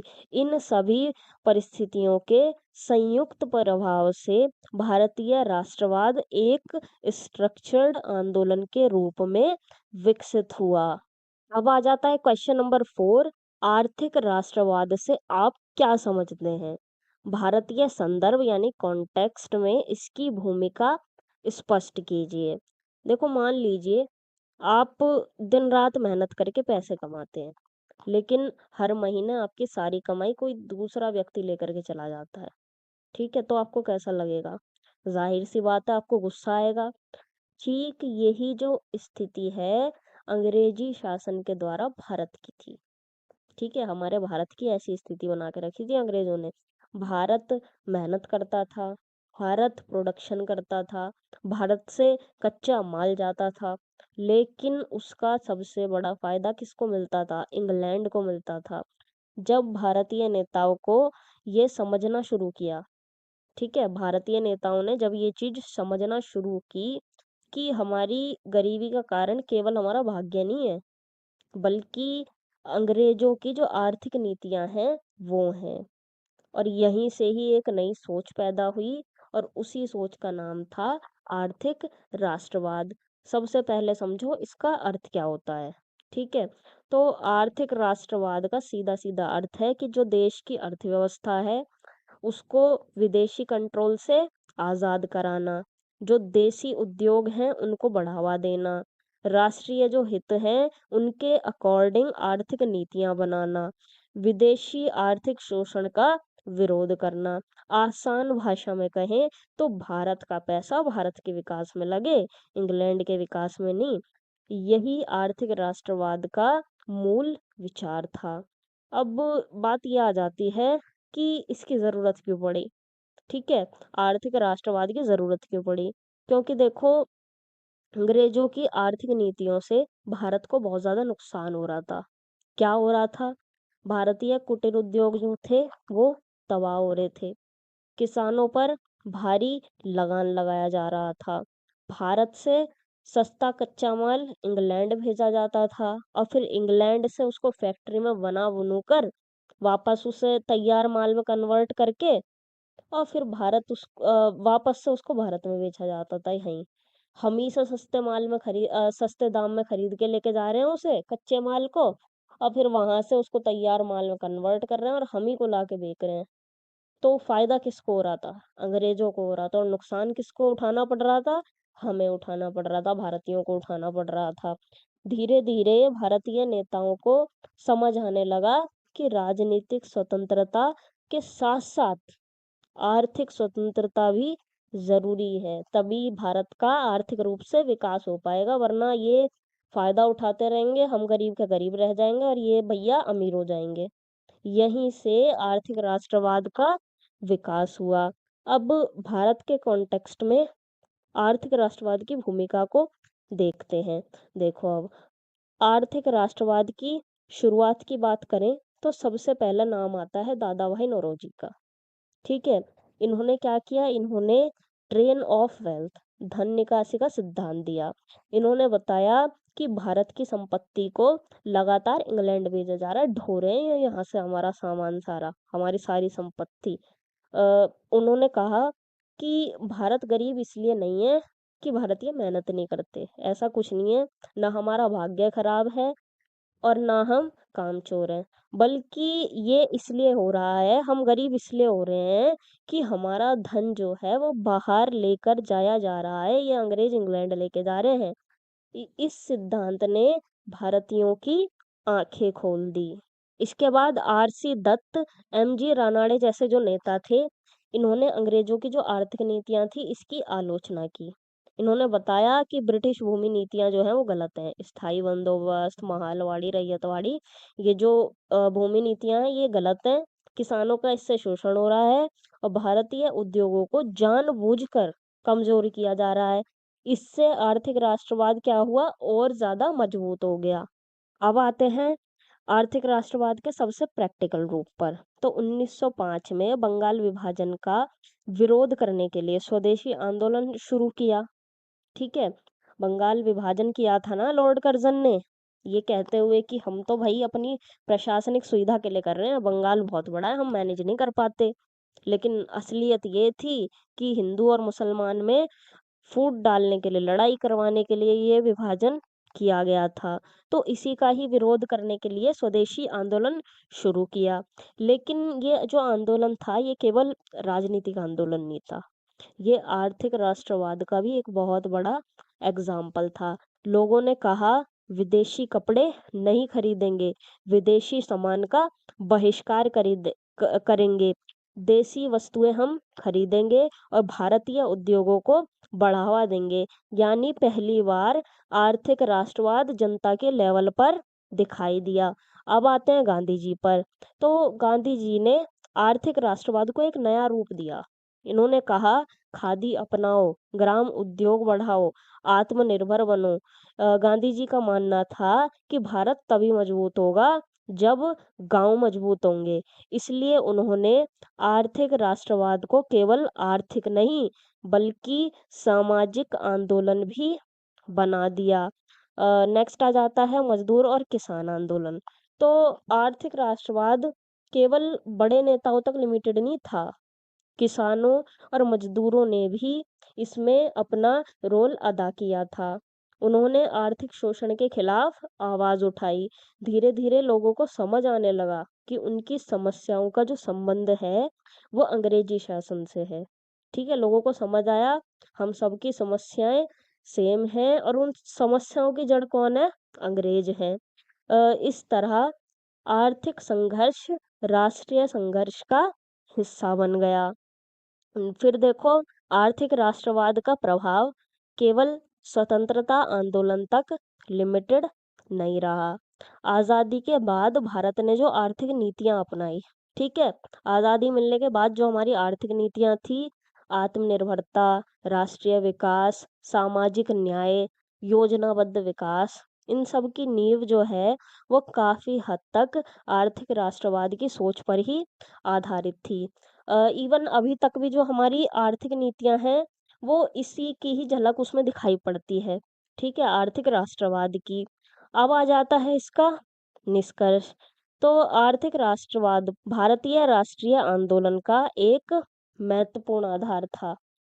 इसने ब्रिटिश आर्थिक शोषण को उजागर किया, स्वदेशी उद्योगों और आत्मनिर्भरता को बढ़ावा दिया और भारतीय लोगों में राष्ट्रीय चेतना विकसित की। यही कारण है आर्थिक राष्ट्रवाद ने स्वतंत्रता आंदोलन को केवल राजनीतिक संघर्ष नहीं रहने दिया, बल्कि उसे आर्थिक मुक्ति का आंदोलन भी बना दिया। अब आ जाता है क्वेश्चन नंबर 5। 1857 के विद्रोह के स्वरूप, कारणों और ऐतिहासिक महत्व की विवेचना कीजिए। देखो सबसे पहले समझो कि 1857 का विद्रोह क्या था। हालांकि आप सभी को बहुत अच्छे से पता होगा, स्कूल टाइम से हम लोग पढ़ते आ रहे हैं। 1857 का विद्रोह स्टार्टिंग में सैनिक विद्रोह के रूप में ही शुरू हुआ था, लेकिन धीरे धीरे ये केवल सोल्जर्स तक ही सीमित नहीं रहा। इसमें किसान भी शामिल हो गए, जमींदार भी शामिल हो गए, पुराने राजा महाराजा भी शामिल हो गए और आम जनता भी इसके साथ धीरे धीरे जुड़ गई। यानी ये एक व्यापक विद्रोह बन गया। हालांकि पूरे भारत में एक साथ नहीं फैला ये, और ना ही इसका कोई एक केंद्रीय नेतृत्व था कि हाँ भाई फला जगह से इसका नेतृत्व किया जा रहा है और फला एक पर्टिकुलर व्यक्ति इसका नेतृत्व कर रहा है, लीडरशिप कर रहा है। तो ऐसा तो कुछ नहीं था। ठीक है, किसी एक ही पर्टिकुलर व्यक्ति के नेतृत्व में ये नहीं चला था। फिर भी ये जो है अंग्रेजी शासन के खिलाफ अब तक की, यानी कि 1857 तक की सबसे बड़ी चुनौती थी। अंग्रेजी शासन को यहाँ से हिला करके रख दिया था। ठीक है, यहाँ से हिल गया था उनका शासन। अब देखो इसका स्वरूप देखते हैं। अब सवाल ये आता है कि इसका नेचर कैसा था। ठीक है, तो स्टार्टिंग में ये क्या था? सैनिक विद्रोह था। सबसे पहले ये मेरठ के सैनिकों ने शुरू किया था, इसलिए इसे शुरुआत में सिपाही विद्रोह कहा गया। लेकिन बाद में इसमें आम जनता भी शामिल हो गई, किसान, जमींदार और ठेकेदार। ठीक है, ये सब भी इसमें शामिल हो गए। इसलिए इसे केवल एक सैनिक विद्रोह कहना पूरी तरह से सही नहीं होगा। ठीक है, कि हम इसको एक टैग दे दें कि ये तो भाई सैनिक विद्रोह ही था, तो ये बात गलत होगी, ये ठीक बात नहीं है। और कई जो राजा महाराजा थे, राजा महाराजा नवाब, ये अंग्रेजों की नीतियों से नाराज थे। राज्य हड़प वाली नीति जो थी इनकी, उससे ये नाराज थे, इसलिए उन्होंने भी इस विद्रोह में क्या किया? भाग लिया। और देखो, एक इम्पोर्टेंट बात याद रखना कि ये एक राष्ट्रीय आंदोलन नहीं था। ठीक है, ये अगर हम मॉडर्न अर्थों के अकॉर्डिंग देखें, जो हमारा मॉडर्न पर्सपेक्टिव है उसके अकॉर्डिंग देखें, तो ये राष्ट्रीय आंदोलन नहीं था। क्यों? सवाल ये आता है क्यों? क्योंकि देखो उस समय पूरे भारत में राष्ट्रवाद विकसित नहीं हुआ था। कोई ऑल इंडिया लेवल का नेतृत्व भी नहीं था कि हाँ भाई ऑल इंडिया लेवल पर ये व्यक्ति इसका नेतृत्व कर रहे हैं, ऐसा भी कुछ नहीं था। अलग अलग क्षेत्रों के अपने अपने एम थे, इसलिए इसे पूर्ण राष्ट्रीय आंदोलन नहीं कहा जा सकता। प्रमुख नेताओं के इसमें आप देखो नाम याद रखना, किस किस ने भूमिका निभाई थी। तो बहादुर शाह जफर, ठीक है, जो आखिरी मुगल बादशाह थे ये। ठीक है, दिल्ली में प्रतीकात्मक सम्राट बनाए गए। ठीक है, जो सैनिक थे, जो ये विद्रोह चल रहा था, विद्रोही जो थे, क्रांतिकारी सॉरी, तो उन क्रांतिकारियों ने कह दिया था कि हम आपको यहाँ पर सम्राट घोषित करते हैं। तो ये एक सिंबॉलिक सम्राट बना दिए गए। फिर दूसरी आ जाती हैं रानी लक्ष्मीबाई, झांसी में अंग्रेजों के खिलाफ वीरता पूर्वक ये लड़ी थी। ठीक है, फिर नेक्स्ट आ जाते हैं तात्या टोपे, तो विद्रोह के ये प्रमुख सैन्य नेता बने। फिर नेक्स्ट आ जाती हैं बेगम हजरत महल, अवध में अंग्रेजों का विरोध इन्होंने किया। इन्हीं नेताओं ने विद्रोह के विभिन्न क्षेत्रों को आगे बढ़ाया। ठीक है, अलग अलग क्षेत्रों में अपने अपने क्षेत्र में इन्होंने विद्रोह को आगे बढ़ाया, 1857 के विद्रोह को। अब आते हैं सबसे इम्पोर्टेंट भाग पर, इसके कारण क्या थे। ठीक है, कारण देख लेते हैं। तो राजनीतिक कारण इसका ये था कि अंग्रेज लगातार भारतीय राज्यों को अपने कब्जों में ले रहे थे। ठीक है, विशेष रूप से जो लॉर्ड डलहौजी की राज्य हड़प नीति थी, डॉक्ट्रिन ऑफ लैप्स, तो इससे कई सारे शासक नाराज थे। झांसी, सतारा, नागपुर, ये जो राज्य थे, अंग्रेजों ने अपने अधीन इनको कर लिया था। अधीन क्या कर लिया था? कब्जा कर लिया था। इन्होंने ये कहा था ना कि अगर किसी राजा का खुद का बेटा नहीं है, ठीक है, खुद का जो बायोलॉजिकल संतान होती है वो नहीं है, तो फिर उस राज्य को हम अपने अंडर ले लेंगे, सरकार के अंडर में आ जाएगा वो। अब इनके पास होगा नहीं इनका उत्तराधिकारी, तो ये हड़प लिया इन्होंने। तो इससे क्या हुए? ये नाराज हो गए कि हमारा राज्य हड़प लिया, हमारा खुद का पुत्र नहीं है तो क्या हुआ, हमारा दत्तक पुत्र तो है, हमने गोद तो लिया हुआ है, हमारे इस पुत्र को दिया जाए। लेकिन इन्होंने, अंग्रेजों ने किया, उसको हड़प कर लिया। ठीक है, इससे राजाओं और शासकों में क्या फैला, डिससेटिस्फेक्शन फैला। नेक्स्ट आ जाता है आर्थिक कारण। तो अंग्रेजों की आर्थिक नीतियों ने लोगों को परेशान करके रखा हुआ था। किसानों पर भारी कर लगाए गए, कारीगरों और दस्तकारों की भी हालत खराब हो गई थी, लगभग ये बेरोजगारी के कगार पे थे। भारतीय उद्योगों को भी नुकसान पहुंचा। इससे किसानों और आम जनता में क्या हुआ, गुस्सा बढ़ता चला गया। नेक्स्ट आ जाता है सामाजिक और धार्मिक कारण। तो कई भारतीयों को ये डर था कि अंग्रेज उनकी धार्मिक और सामाजिक परंपराओं में इंटरफेयर कर रहे हैं। जो मिशनरी एक्टिविटीज थी और जो कुछ सरकारी नीतियां थी, उन चीजों के कारण लोगों के अंदर ये फीलिंग पैदा हुई कि हमारी संस्कृति और धर्म खतरे में है। ठीक है, मतलब कि लोगों को ये लग रहा था कि ये हमारा धर्म बदलवा रहे हैं, हमको ईसाई बना रहे हैं, हमारा धर्म भ्रष्ट करने में लगे हुए हैं। ठीक है, और जो हमारी संस्कृति है, जो हमारी भारतीय संस्कृति है, उसमें ये अपनी टांग अड़ा रहे हैं। इससे क्या हुआ, जो डिससेटिस्फेक्शन था वो और ज्यादा बढ़ गया। लास्ट आ जाता है तात्कालिक कारण, मतलब कि जो तुरंत तुरंत हुआ है, जो ताजा ताजा एकदम कारण है, उसको क्या कहते हैं, तात्कालिक कारण। तो नई एनफील्ड राइफल आई, तो इसके कारतूसों के बारे में ये खबर फैल गई कि कारतूस में ना गाय और सुअर की चर्बी लगी हुई है, और कारतूस को दांत से काटना पड़ता था। अब जो गाय हैं वो हम हिंदुओं के लिए पवित्र होती है, माँ है हमारी, और सुअर जो है वो मुस्लिमों के लिए हराम होता है। तो दांत से काटना पड़ रहा है कारतूस। तो हिंदू सैनिकों के लिए गाय पवित्र थी, और मुस्लिम सैनिकों के लिए सुअर हराम था, अपवित्र था। इसलिए सैनिकों ने भारी नाराजगी दिखाई अपनी, कि हम इस चीज से बहुत ज्यादा नाराज हैं। और यही घटना विद्रोह का तात्कालिक कारण बन गई। अब सवाल ये आता है कि विद्रोह तो असफल हो गया था, फिर इसका महत्व क्या है, इसका इम्पोर्टेंस क्या है। तो इतिहास में हर आंदोलन की सफलता केवल जीत से नहीं नापी जाती। ठीक है, कि जीते तो ही वो सफल था। ठीक है, कई बार उसका जो प्रभाव होता है वो जीत से भी ज्यादा इम्पोर्टेंट होता है। तो इसने क्या करा, इस विद्रोह ने अंग्रेजों को बहुत बड़ी चुनौती दी। पहली बार अंग्रेजों को इतना व्यापक विरोध झेलना पड़ा। और कंपनी का शासन, ईस्ट इंडिया कंपनी शासन कर रही थी ना, उसका शासन क्या हो गया था, खत्म हो गया था।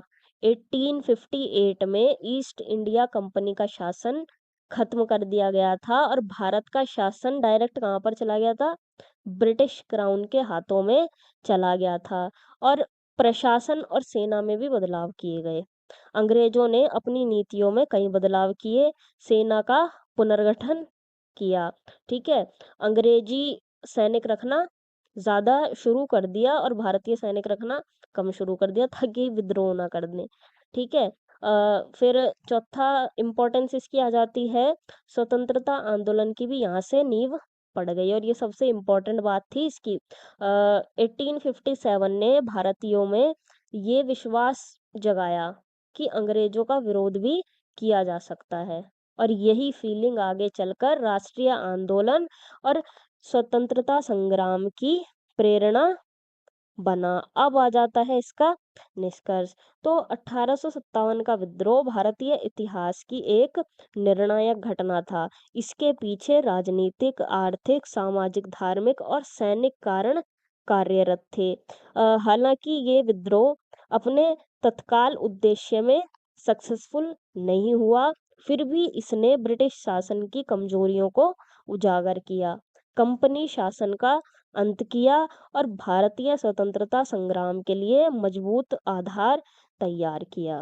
देखिए, सेशन अगर आपको हेल्पफुल लग रहा है तो इसको लाइक कीजिए, अपने दोस्तों के साथ भी शेयर कीजिए, और एमएचआई के बाकी सब्जेक्ट के भी ऐसे ही एग्जाम ओरिएंटेड सेशंस के लिए चैनल को भी सब्सक्राइब जरूर जरूर कर लीजिए। अब चलिए आगे बढ़ते हैं। अब आ जाती है कैटेगरी 2, गांधी और जन राजनीति। आपके मन में सवाल आ रहा होगा कि ये कैटेगरी कैटेगरी में मैंने क्यों लिखा हुआ है। तो ये स्टार्टिंग में मैं बताना आपको भूल गई थी, तो मैं अभी ये बता देती हूँ। देखो, आपका ये जो एग्ज़ाम है MHI 109 का, इसमें 5 कैटेगरी के सवाल आपसे पूछे जाते हैं। तो उन्हीं कैटेगरी में मैंने इन क्वेश्चंस को बाँटा हुआ है, तो इसमें अब कैटेगरी आ जाती है 2, ये इसमें गांधी जी से रिलेटेड सवाल पूछे जाते हैं। तो क्वेश्चन नंबर 6 आ जाता है, गांधी के उदय को भारतीय राष्ट्रीय आंदोलन के कॉन्टेक्स्ट में समझाइए। 1915 से पहले भारतीय राष्ट्रीय आंदोलन चल तो रहा था, ठीक है, लेकिन उसमें ना पूरी भारत की जनता शामिल नहीं थी। जैसे कि गांव के किसान, मजदूर, महिलाएं, गरीब लोग, ये जो इस वर्ग के लोग थे, ये बड़ी संख्या में आंदोलनों में शामिल नहीं थे। राष्ट्रीय आंदोलन मेनली शिक्षित मध्यम वर्ग, ठीक है, यानी कि पढ़ा लिखा मिडिल क्लास वर्ग और कुछ नेताओं तक ही लिमिटेड था। लेकिन फिर एक ऐसा नेता आया जिसने आंदोलन की पूरी तस्वीर बदल दी। और वो नेता कौन थे? वो नेता थे गांधी जी। गांधी जी के आने के बाद राष्ट्रीय आंदोलन केवल नेताओं का आंदोलन नहीं रह गया, बल्कि करोड़ों भारतीयों का आंदोलन बन गया। इसलिए गांधी का उदय भारतीय राष्ट्रीय आंदोलन के इतिहास में एक निर्णायक मोड़, यानी कि टर्निंग पॉइंट माना जाता है। अब गांधी जी के भारत में आने की पृष्ठभूमि देख लेते हैं, यानी कि बैकग्राउंड देख लेते हैं। तो 1915 में गांधी जी दक्षिण अफ्रीका से लौटे, ठीक है, दक्षिण अफ्रीका में थे ना गांधी जी, तो 1915 में उधर से लौटे। दक्षिण अफ्रीका में उन्होंने नस्लीय भेदभाव के खिलाफ संघर्ष किया। वो जो ब्लैक और वाइट के बीच में जो सारा डिस्क्रिमिनेशन चल रहा था, उसके खिलाफ गांधी जी ने संघर्ष किया था। वहीं उन्होंने पहली बार सत्याग्रह, अहिंसा, शांतिपूर्ण प्रतिरोध, ये जो तरीके थे, इनका प्रैक्टिकली उन्होंने यूज किया गांधी जी ने। भारत आने के बाद उन्होंने तुरंत बड़े आंदोलन शुरू नहीं किए, ठीक है, एकदम से उन्होंने बड़े आंदोलन स्टार्ट नहीं किए।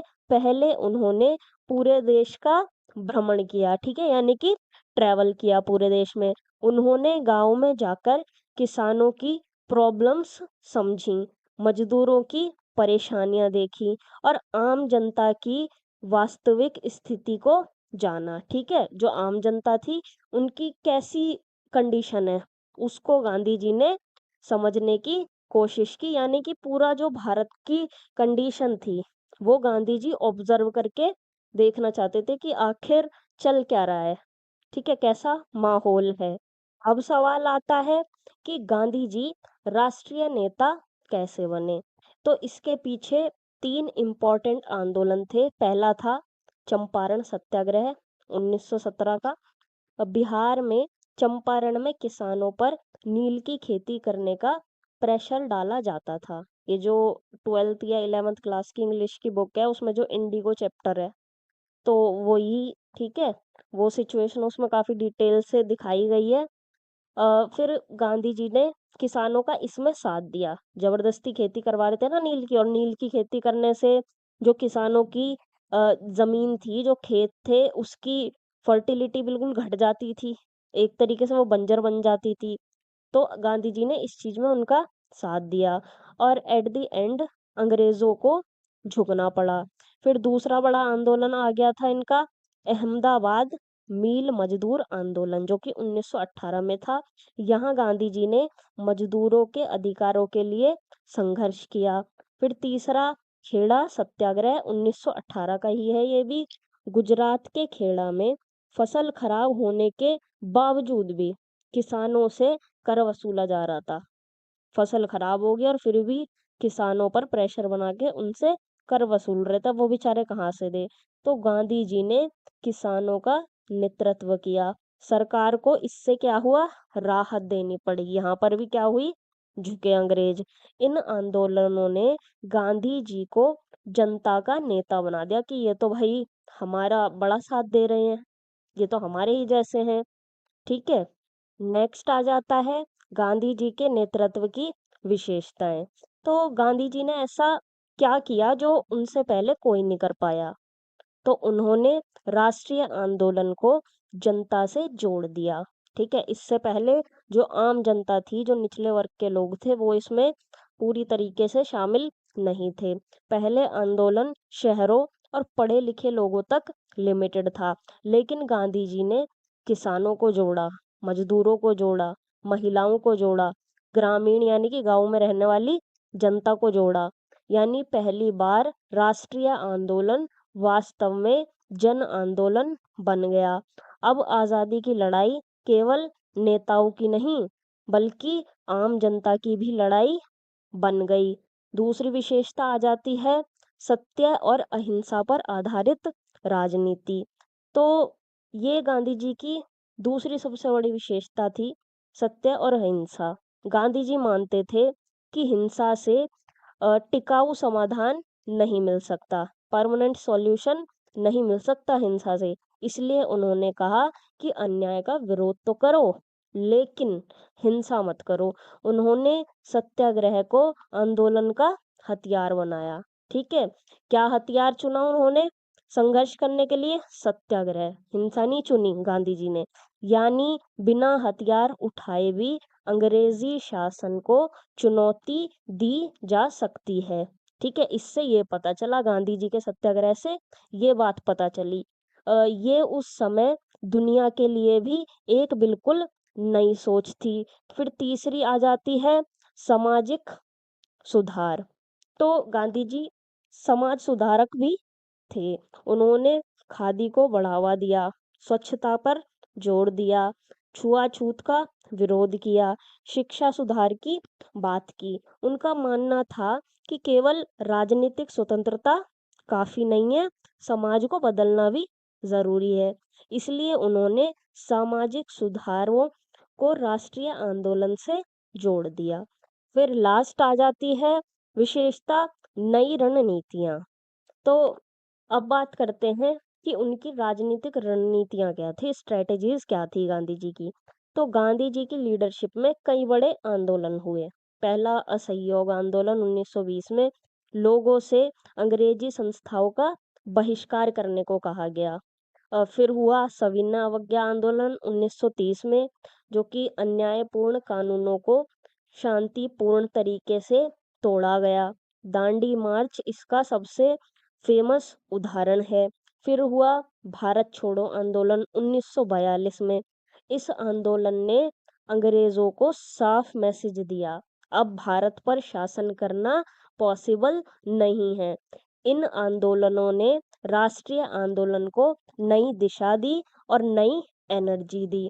अब देखते हैं गांधी जी के उदय का प्रभाव। तो पहला प्रभाव तो इनका ये था, राष्ट्रीय आंदोलन को इन्होंने जन आंदोलन बना दिया। कांग्रेस का संगठन जो था वो और ज्यादा मजबूत कर दिया। गांव और शहर दोनों आंदोलन से जुड़े। महिलाओं को भी पार्टिसिपेशन का मौका मिला। आंदोलन और नैतिक शक्ति मिली इसको। ठीक है, भारतीय राष्ट्रीय आंदोलन को स्वतंत्रता संघर्ष जो था उसकी स्पीड तेज हो गई थी। यानी गांधी जी की लीडरशिप ने राष्ट्रीय आंदोलन का स्वरूप ही बदल दिया। अब आ जाता है इसका निष्कर्ष।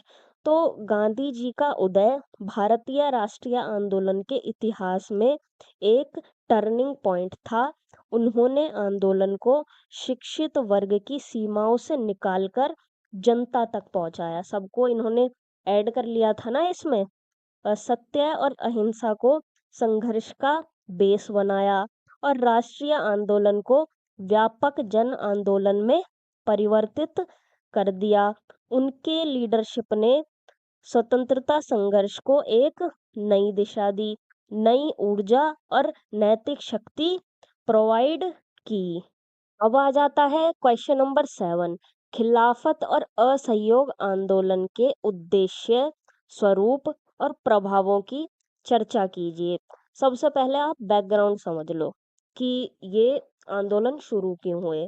तो फर्स्ट वर्ल्ड वॉर के बाद जो तुर्की था उसकी कंडीशन काफी ज्यादा कमजोर हो गई थी, और तुर्की के सुल्तान को जो दुनिया भर के मुसलमान हैं वो खलीफा मानते थे। ठीक है, खलीफा एक तरीके से आप ये मान सकते हो इस्लाम धर्म के सुप्रीम लीडर। ठीक है, तो ये खलीफा मानते थे। तो जब अंग्रेजों ने और उनके सहयोगियों ने तुर्की के साथ कठोर व्यवहार किया, ठीक है, पहले तो उन्होंने कहा था कि चिंता मत करो, हम तुर्की का कुछ नहीं करेंगे, हम काफी अच्छे से उनके साथ पेश आएंगे। लेकिन बाद में ये अंग्रेज अपनी बात से मुकर गए और इन्होंने कैसा बर्ताव किया, सख्त व्यवहार उनके साथ किया। तो भारतीय मुसलमानों में नाराजगी फैल गई। तो इसी से क्या हुआ, इसी नाराजगी से खिलाफत आंदोलन शुरू हो गया। ठीक है, उधर भारत में क्या हो रहा था, रॉलेट एक्ट आ गया था, जलियांवाला बाग हत्याकांड हो गया था और अंग्रेजों की दमनकारी नीतियां थी। तो इन सब वजह से लोगों में पहले से ही गुस्सा था। तो इसीलिए गांधी जी ने खिलाफत आंदोलन और राष्ट्रीय आंदोलन को एक साथ जोड़ दिया। अब आ जाते हैं सबसे पहले खिलाफत आंदोलन का उद्देश्य। तो तुर्की के सुल्तान यानी कि खलीफा, इनकी जो कंडीशन है उसकी रक्षा करना, ये पहला उद्देश्य था कि भाई ये हमारे खलीफा हैं, इनके साथ काफी अच्छे से पेश आया जाए। ठीक है, इनके साथ सख्त बर्ताव ना किया जाए। उनकी धार्मिक और राजनीतिक सत्ता को बनाए रखना खलीफा की। ठीक है, मतलब कि इनको इनके पद से ना हटाया जाए, शासन इनको, इनकी सत्ता इनके पास रहने दी जाए। भारतीय मुसलमान चाहते थे कि युद्ध के बाद खलीफा का सम्मान और अधिकार सुरक्षित रहें। ठीक है, उनका सम्मान भी हो, बदतमीजी से पेश ना आए ये उनके साथ, खलीफा के साथ। ठीक है, अंग्रेज तो वैसे काफी ज्यादा दुष्ट किस्म के व्यक्ति थे, ये अपनी बातों पे कहाँ खरे उतरते थे। तो ऐसा इन्होंने करा तो फिर खिलाफत आंदोलन शुरू हो गया। तो इसीलिए उन्होंने अंग्रेजी सरकार पर प्रेशर बनाने के लिए आंदोलन शुरू किया कि भाई उनकी सत्ता उनको वापस दो और उनके साथ अच्छा बर्ताव करो। अब खिलाफत आंदोलन का स्वरूप देखो, तो इसका स्वरूप मेनली शांतिपूर्ण विरोध, सभाएं और प्रदर्शन, जन जागरण, राजनीतिक प्रचार, इन सब पर बेस्ड था। हालांकि इसका बेस धार्मिक भावना थी, लेकिन धीरे धीरे ये राष्ट्रीय आंदोलन से जुड़ गया।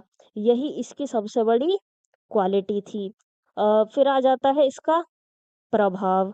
तो इस आंदोलन का सबसे बड़ा प्रभाव क्या हुआ, बड़ी संख्या में मुसलमान राष्ट्रीय आंदोलन से जुड़े। ठीक है, ये सबसे इम्पोर्टेंट प्रभाव था। हिंदू मुस्लिम जो एकता थी उसको यहाँ से बल मिला, मजबूती मिली। राष्ट्रीय आंदोलन का जो बेस था वो व्यापक हो गया। लेकिन देखो एक इम्पोर्टेंट बात याद रखना, 1924 में तुर्की में खलीफा की संस्था ही समाप्त कर दी गई थी। इसके बाद खिलाफत आंदोलन धीरे धीरे कमजोर पड़ गया। यानी जिस मुद्दे पर आंदोलन खड़ा हुआ था वो मुद्दा ही समाप्त हो गया। अब आते हैं असहयोग आंदोलन पर। तो गांधी जी का मानना ये था कि अंग्रेज ना भारत पर इसलिए शासन कर पा रहे हैं क्योंकि भारतीय उनका सहयोग कर रहे हैं। मतलब कि हम उनका साथ दे रहे हैं इसलिए वो हमें टॉर्चर कर पा रहे हैं, हम पे शासन कर पा रहे हैं। अगर हम उनका साथ देना बंद कर देंगे तो इनकी पावर कमजोर हो जाएगी और इनका जो शासन है वो खत्म हो जाएगा और ये यहाँ से खुद ही चले जाएंगे। गांधी जी ने कहा अगर हम सहयोग देना बंद कर दें तो अंग्रेजी शासन अपने आप कमजोर पड़ जाएगा। यही असहयोग आंदोलन का मूल विचार था। इसका उद्देश्य था ब्रिटिश शासन की वैधता को चुनौती देना कि आपका ये जो शासन है ना ये वैध नहीं है, ये आप अवैध तरीके से चला रहे हो।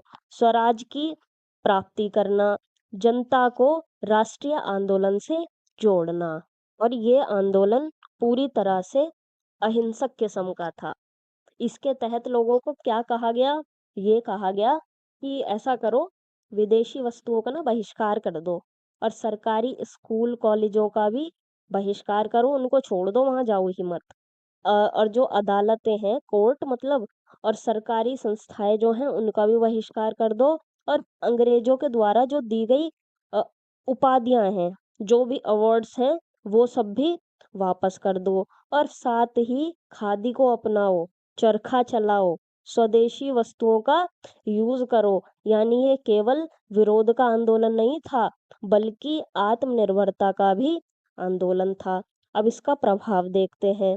तो पहली बार लाखों भारतीय राष्ट्रीय आंदोलन में शामिल हुए। किसान, मजदूर, महिलाएं, छात्र सब बड़ी संख्या में जुड़े। ब्रिटिश सरकार की जो प्रतिष्ठा थी, यानी कि स्टेटस और वैधता जो थी, इस पर बड़ा झटका लगा। ठीक है। कांग्रेस का संगठन भी मजबूत हुआ। राष्ट्रीय आंदोलन गांव-गांव तक पहुंच गया। लेकिन 1922 में चौरा चौरी जो घटना हुई थी, उससे हिंसा हो गई। ठीक है। वो गोली चला दी थी ना, वो वहां पर अपना शांति से गुजर रहे थे, जुलूस निकाल रहे थे, और वो थाने के पास गोली चला दी थी। तो फिर इनको गुस्सा आ गया था, तो इन्होंने फिर आग लगा दी थी। तो गांधी जी ने कहा कि नहीं भाई, ये तो हिंसा नहीं करनी चाहिए थी, चाहे कुछ भी हुआ था। तो अब मैं इसको वापस लेता हूँ आंदोलन को। ये काफी पीक पर पहुंच गया था अपनी, और गांधी जी ने ये वापस लिया। और इससे लोगों में बहुत ज्यादा डिससेटिस्फेक्शन फैला था कि गांधी जी को ऐसा नहीं करना चाहिए था, इतनी आगे आकर के, और अब इसको वापस ले रहे हैं, जबकि गलती अंग्रेजों की थी।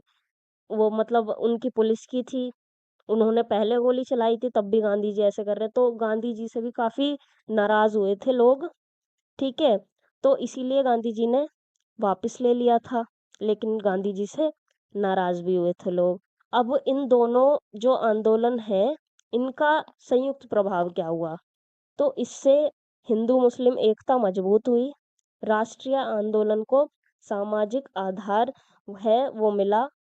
कांग्रेस एक जन संगठन बन गई। ठीक है। जन जन इसमें जुड़े कांग्रेस से, हर हर वर्ग के लोग।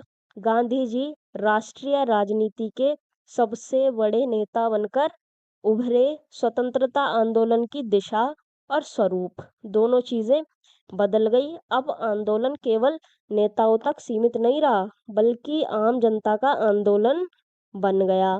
अब आ जाता है इसका निष्कर्ष। तो खिलाफत और असहयोग आंदोलन भारतीय राष्ट्रीय आंदोलन के महत्वपूर्ण चरण थे। इन आंदोलनों ने धार्मिक और राजनीतिक मुद्दों को जोड़कर व्यापक जन समर्थन प्राप्त किया, यानी कि बहुत बड़े लेवल पर लोगों का सपोर्ट पाया। हिंदू मुस्लिम एकता को मजबूत किया और राष्ट्रीय आंदोलन को जन आंदोलन का स्वरूप प्रदान किया। हालांकि इनकी कुछ सीमाएं भी थीं, फिर भी इन्होंने स्वतंत्रता संग्राम को नई दिशा दी और नई स्पीड प्रदान की। अब आ जाता है क्वेश्चन नंबर 8। सविनय अवज्ञा आंदोलन के आरंभ के कारणों और उसके प्रभावों की विवेचना कीजिए। सबसे पहले आप ये समझो कि सविनय अवज्ञा आंदोलन क्या था। तो इसका अर्थ क्या होता है सविनय अवज्ञा का? अन्यायपूर्ण कानूनों का।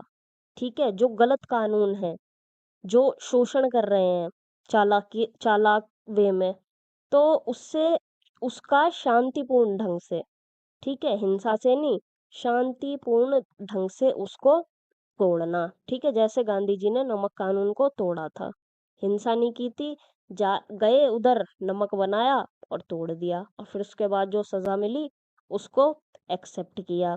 ठीक है।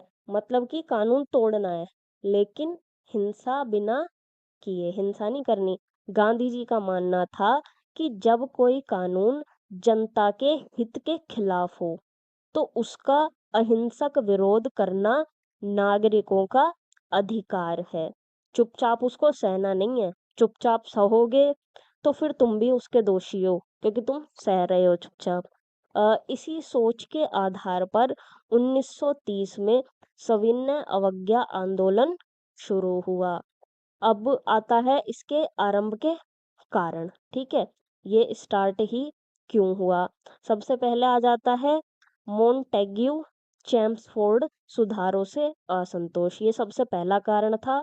तो 1919 के मोंटेग्यू चेम्सफोर्ड सुधारों से निराशा थी लोगों में। ठीक है। ब्रिटिश सरकार ने कुछ राजनीतिक सुधार तो दिए, लेकिन रियलिटी में सत्ता उन्होंने अपने ही हाथों में रखी।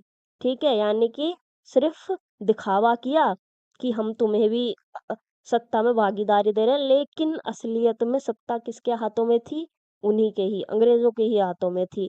भारतीय नेताओं को लगा कि अंग्रेज केवल दिखावे के सुधार कर रहे हैं। इससे लोगों में डिससेटिस्फेक्शन बढ़ने लगा। फिर दूसरा आ जाता है पूर्ण स्वराज की मांग। तो 1929 में कांग्रेस का लाहौर अधिवेशन हुआ। इस अधिवेशन में एक हिस्टोरिकल डिसीजन लिया गया। अब लक्ष्य केवल सुधार नहीं, बल्कि पूर्ण स्वराज होगा। ठीक है, पहले ये कांग्रेस ये कह रहे थे सुधार होना चाहिए, मतलब इनका ये नहीं था पहले एम कि हमको पूरी तरीके से स्वतंत्रता मिल जाए। पहले इनका ये था कि हाँ सुधार होना चाहिए, अपील करनी चाहिए। लेकिन फिर यहाँ से क्या हुआ, लाहौर अधिवेशन के बाद से अब इन्होंने कहा कि नहीं, अब सुधार उधार से काम नहीं चलेगा, अब हमको पूर्ण स्वराज चाहिए। यानी भारतीय नेताओं ने साफ कह दिया कि अब उन्हें अंग्रेजी शासन के अंदर अधिकार नहीं, बल्कि पूरी की पूरी आजादी चाहिए। यहीं से सविनय अवज्ञा आंदोलन जमीनी स्तर पर तैयार हुआ। फिर नेक्स्ट, महामंदी और आर्थिक संकट। तो इस समय पूरी दुनिया आर्थिक मंदी से, आर्थिक महामंदी से गुजर रही थी। भारत भी इससे इन्फ्लुएंस हुआ। ठीक है, भारत पर भी इसका इफेक्ट पड़ा। किसानों की आय घट गई, फसलों का दाम गिर गया, मजदूरों की समस्याएं बढ़ गई। लेकिन अंग्रेजी सरकार टैक्स कम करने को तैयार ही नहीं थी। ठीक है, अब जब भाई लोगों की इनकम ही नहीं हो रही है, तो वो टैक्स कहाँ से भरे? और आप टैक्स लिए जा रहे हो, आप उसको कम करने को तैयार नहीं हो। तो इससे क्या हुआ, आम जनता में गुस्सा बढ़ता चला गया। और ये गुस्सा भी आंदोलन के पीछे का एक बहुत बड़ा कारण बना। अब आते हैं सबसे इम्पोर्टेंट कारण पर। गांधी जी को एक ऐसा मुद्दा चाहिए था जिससे हर भारतीय जुड़ सके। ठीक है, उन्होंने फिर क्या किया, उन्होंने सोचा क्या किया जाए, क्या किया जाए। तो उन्होंने सोचा कि चलो नमक को चुन लेते हैं। अब उन्होंने नमक को क्यों चुना?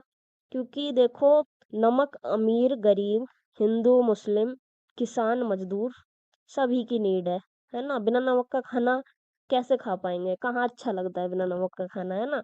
तो अंग्रेजों ने नमक पर टैक्स लगा रखा था। गांधी जी ने इसे अन्यायपूर्ण बताया कि ये बिल्कुल अन्यायपूर्ण है, ये एकदम अनैतिक है, अनएथिकल है। तो 12 मार्च 1930 में उन्होंने साबरमती आश्रम से दांडी तक यात्रा शुरू की। लगभग 390 किलोमीटर पैदल चलकर वे दांडी पहुंचे और समुद्र से नमक बनाकर उन्होंने कानून को तोड़ दिया, लेकिन उन्होंने कोई हिंसा नहीं की। और यहीं से सविनय अवज्ञा आंदोलन पूरे देश में फैल गया। अब इसके प्रभाव देखते हैं कि प्रभाव क्या क्या हुए। तो देखो, इसकी सबसे बड़ी सफलता क्या थी इस आंदोलन की? वो थी जनता की भागीदारी। ठीक है, ये सबसे बड़ी इसकी अचीवमेंट थी। इसमें किसान, मजदूर, महिलाएं, छात्र, व्यापारी, सभी वर्गों के लोग शामिल हुए। राष्ट्रीय आंदोलन पहले से कहीं अधिक व्यापक बन गया। दूसरा, ब्रिटिश शासन की वैधता को चुनौती। गांधी जी का एम केवल नमक कानून तोड़ना नहीं था, वो पूरी अंग्रेजी व्यवस्था को चैलेंज देना चाहते थे। जब लाखों लोग कानून तोड़ने लगे, तो ब्रिटिश सरकार की प्रतिष्ठा और वैधता पर बड़ा झटका लगा। ठीक है, कि भाई अब तो लोगों में डर खत्म हो गया है, अब तो लोग कानून तोड़ रहे हैं। तो इससे उनके स्टेटस को क्या हुआ, बहुत बड़ा झटका लगा। नेक्स्ट, अंतरराष्ट्रीय स्तर पर प्रसिद्धि। तो दांडी मार्च की खबर ना केवल भारत तक लिमिटेड नहीं रही, ये पूरी दुनिया के अखबारों में छापी जाने लगी। ठीक है, दुनिया में पहली बार देखा कि एक दुबला पतला व्यक्ति बिना हथियार उठाए ब्रिटिश साम्राज्य को चैलेंज दे रहा है। इससे भारतीय आंदोलन को एक इंटरनेशनल सपोर्ट और पहचान मिली। फिर नेक्स्ट, गांधी इरविन समझौता। आंदोलन के प्रेशर में ब्रिटिश सरकार को बातचीत करनी पड़ी। 1931 में गांधी इरविन समझौता हुआ। इसके बाद आंदोलन को अस्थायी रूप से स्थगित किया गया। ठीक है, हालांकि सभी मांगे पूरी नहीं हुई इसमें भी, इस समझौते में भी, लेकिन ये कांग्रेस और ब्रिटिश सरकार के बीच बातचीत का एक महत्वपूर्ण चरण था। ठीक है, अब देखो गांधी जी पर कई बार ये आरोप लगाया जाता है कि अगर गांधी जी चाहते ना तो भगत सिंह की फांसी रुकवा सकते थे। तो वो जो लगता है ना आरोप, तो वो इसी समझौते के पे लगता है कि इस ये समझौता करने गए थे गांधी जी, तो वहां पर क्या भगत सिंह की फांसी नहीं रुकवा सकते थे? और जबकि उस टाइम पर गांधी जी की बात मान ली जाती, अगर गांधी जी ये बात रखते ना तो उस टाइम पर गांधी जी की बात मान ली जाती और उनकी फांसी रुक जाती उन तीनों की। बट गांधी जी ने ऐसा नहीं किया। गांधी जी कह रहे कि इन्होंने हिंसा की है, मेरे सिद्धांतों के खिलाफ है, ये वो फलाना ढिकना, पर उन्होंने ऐसा नहीं किया। तो यहीं पर ही इसी इसी चीज को लेकर के गांधी जी पर आरोप लगाए जाते हैं, जो कि अगर देखा जाए तो सही बात भी है। उन्हें ऐसा कह देना चाहिए था कि इनकी फांसी रोक दी जाए। नेक्स्ट आ जाती है राजनीतिक चेतना और आत्मविश्वास में वृद्धि। इस आंदोलन ने भारतीयों के मन से डर निकाल दिया। लोगों को विश्वास होने लगा कि अंग्रेजों का विरोध भी किया जा सकता है।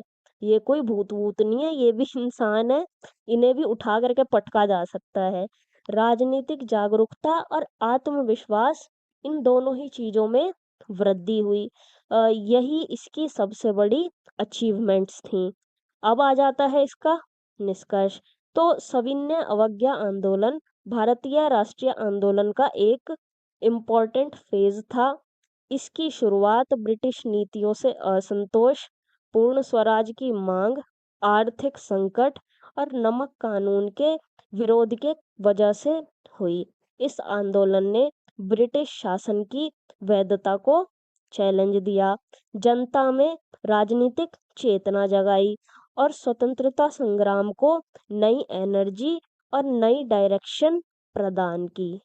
अब आ जाता है क्वेश्चन नंबर 9, भारत छोड़ो आंदोलन के उद्देश्य, प्रकृति और ऐतिहासिक महत्व की विवेचना कीजिए।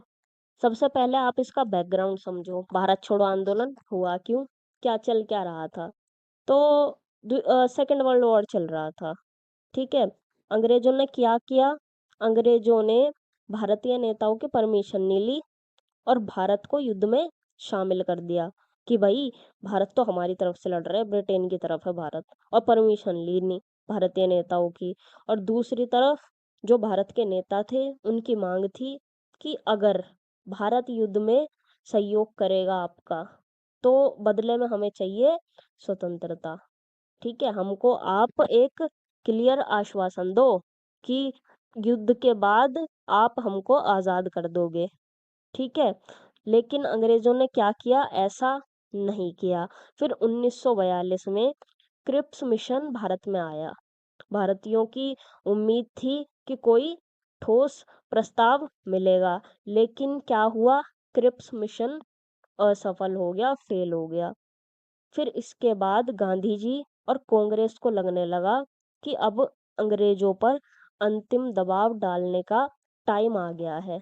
ठीक है, मतलब कि अब इनको लग गया कि ये अंग्रेज ऐसे नहीं मानने वाले सीधे तरीके से, अब उंगली को हमें टेढ़ा करना पड़ेगा, ये ऐसे नहीं मानेंगे। तो यहीं से ही भारत छोड़ो आंदोलन की शुरुआत हुई। अब सबसे पहले इसके देखते हैं उद्देश्य। तो इसका पहला उद्देश्य था ब्रिटिश शासन का तत्काल अंत। ठीक है, जितना जल्दी हो सके उतनी जल्दी ब्रिटिश शासन का अंत कर दिया जाए। सबसे बड़ा ये इसका उद्देश्य था। लेकिन इसके अलावा भी कई उद्देश्य थे। पहला था पूर्ण स्वतंत्रता प्राप्त करना। ठीक है। अब भारतीय केवल सुधारनी चाहते थे। अब चाहिए था कि हमको पूरी आज़ादी चाहिए। अब सुधारों से काम नहीं चलेगा। दूसरा, भारतीयों को अपने भविष्य का अधिकार दिलाना। ठीक है। भारतीय चाहते थे कि उनके देश में उन्हीं का शासन हो। ठीक है। मतलब भारत देश हमारा है, तो शासन भी किनके हाथों में होना चाहिए? भारतीयों के हाथों में ही होना चाहिए, ना कि आपके हाथों में हो।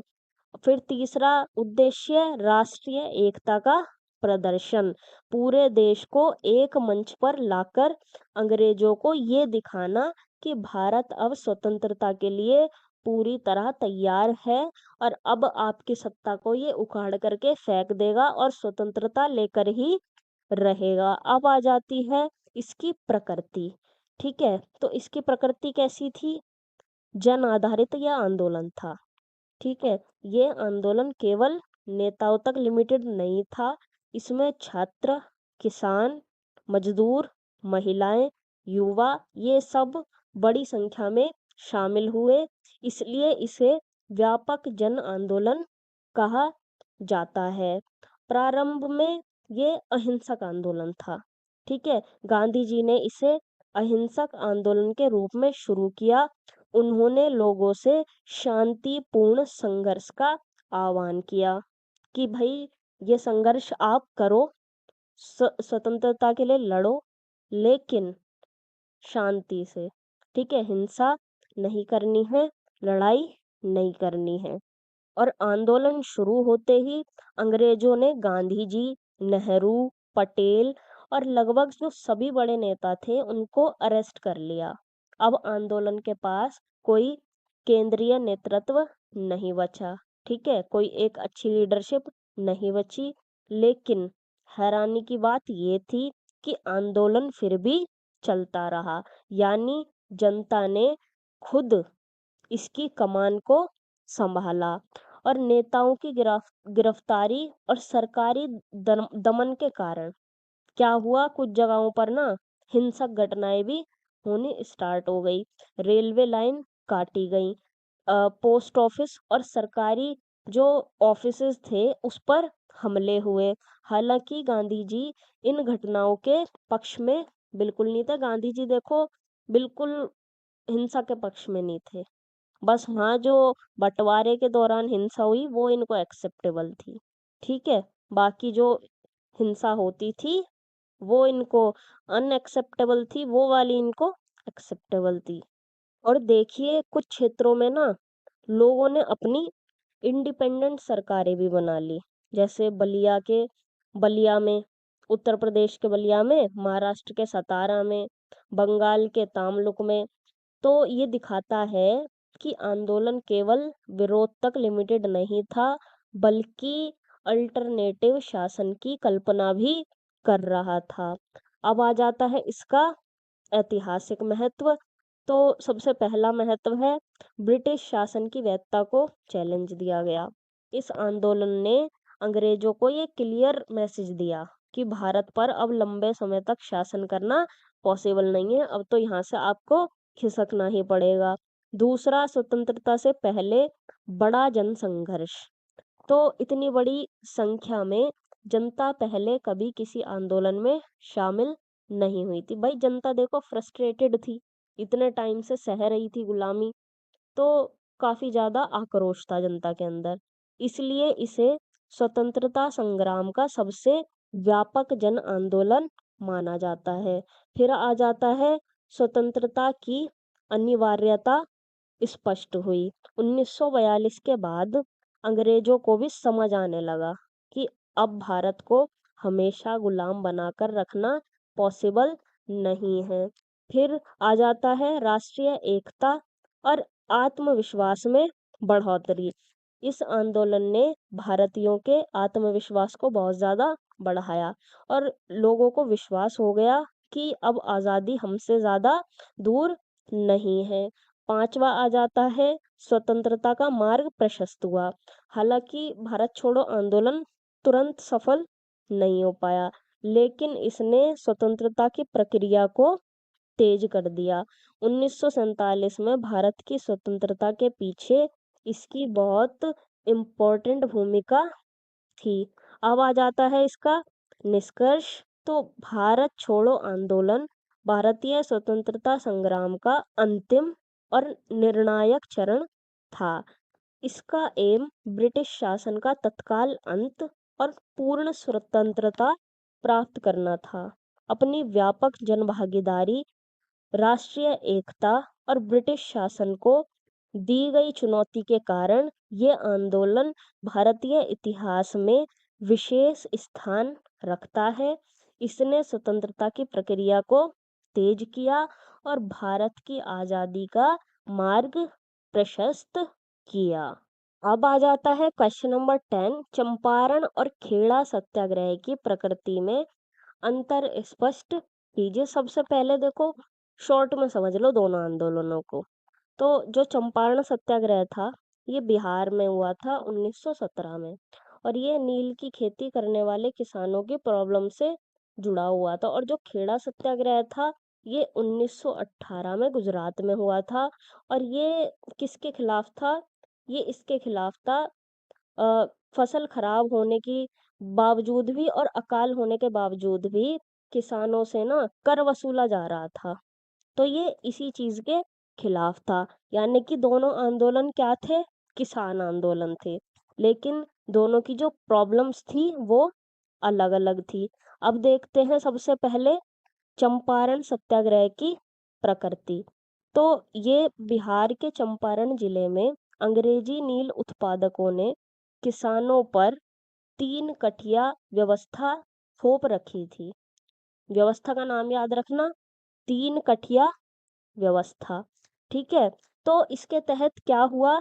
इस व्यवस्था के तहत किसानों को अपनी जमीन के एक हिस्से पर जबरदस्ती ना चाहते हुए भी नील की खेती करनी पड़ती थी। और वो क्यों नहीं चाहते थे? क्योंकि देखो, इससे जमीन की जो उत्पादन क्षमता है वो घट जाती थी, एक तरीके से बंजर सी वो हो जाती थी। इससे क्या हुआ?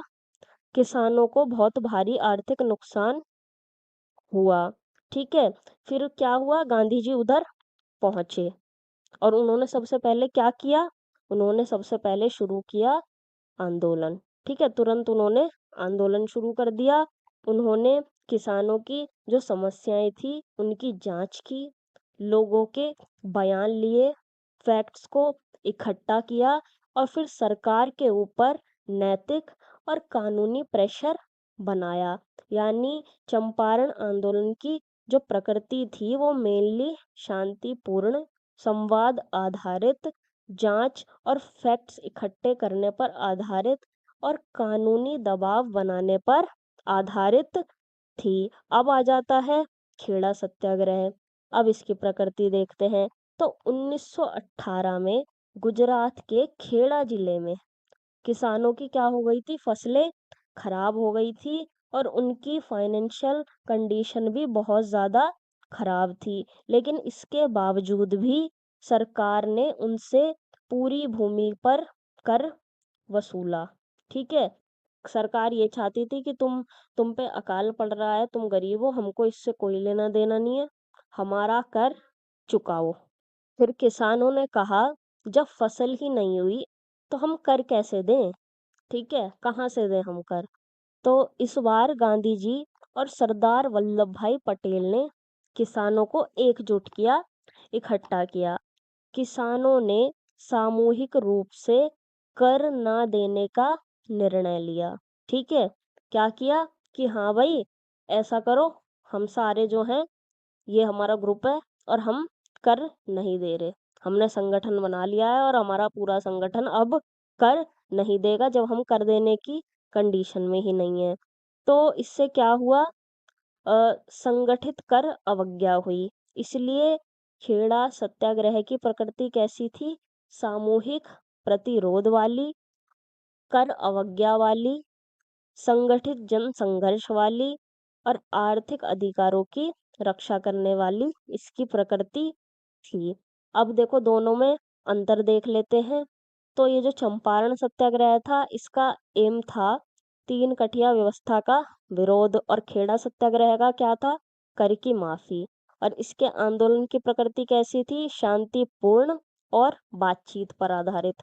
खेड़ा सत्याग्रह की कैसी थी, संगठित कर अवज्ञा वाली। ठीक है, कि हम संगठित हो गए हैं और अब हम कर नहीं चुकाएंगे क्योंकि हम चुका ही नहीं पाएंगे। ठीक है। फिर इसकी रणनीति कैसी थी, जांच वाली, बातचीत वाली, सत्याग्रह वाली। इसकी कैसी थी, कर अवज्ञा वाली और विरोध वाली। रिजल्ट ये निकला, तीन कठिया व्यवस्था समाप्त हुई। इसका ये निकला, करों में राहत मिली और कर का क्या हुआ, स्थगन भी हुआ। अब आ जाता है इसका निष्कर्ष। तो चंपारण और खेड़ा सत्याग्रह दोनों गांधी जी के प्रारंभिक किसान आंदोलन थे। ठीक है, इसी के बाद गांधी जी काफी पॉपुलर हो गए थे, लेकिन इनकी प्रकृति में इम्पोर्टेंट अंतर था। चंपारण सत्याग्रह नील किसानों के शोषण के विरुद्ध संवाद, जांच और कानूनी दबाव पर बेस्ड था, जबकि खेड़ा सत्याग्रह कर माफी के लिए संगठित कर अवज्ञा और सामूहिक प्रतिरोध पर बेस्ड था। दोनों आंदोलनों ने गांधी जी के नेतृत्व को स्थापित किया और भारतीय राष्ट्रीय आंदोलन को एक नई शक्ति प्रदान की। तो यहाँ पर MHI 109 का पार्ट 1 कंप्लीट हो जाता है और आधे क्वेश्चंस यहाँ पर आपके हो जाते हैं। मैं आशा करती हूँ कि ये 10 के 10 क्वेश्चंस आपको काफ़ी अच्छे से समझ आ गए होंगे, लेकिन अगर आपका कोई डाउट रह गया हो तो आप कमेंट सेक्शन में बेझिझक होकर पूछ सकते हैं, और या फिर आप टेलीग्राम ग्रुप पर भी पूछ सकते हैं। और ये सेशन आपको पसंद आया हो तो इसको लाइक कीजिए, कमेंट सेक्शन में अपना रिव्यू दीजिए और अपने दोस्तों के साथ भी इसको शेयर कीजिए। और इसके पार्ट 2 के लिए वरदान IHS को ज़रूर ज़रूर सब्सक्राइब कर लीजिए और बेल आइकन को भी याद से प्रेस कर लीजिए ताकि उसका नोटिफिकेशन सबसे पहले आपको मिल सके। और आप हमें टेलीग्राम, व्हाट्सएप, इंस्टाग्राम पर भी ज्वाइन कर सकते हैं। इन सभी के लिंक्स आपको डिस्क्रिप्शन में मिल जाएंगे। मिलते हैं इसके पार्ट 2 में। तब तक के लिए स्वस्थ रहिए, पढ़ते रहिए। जय हिंद, जय भारत, राधे राधे।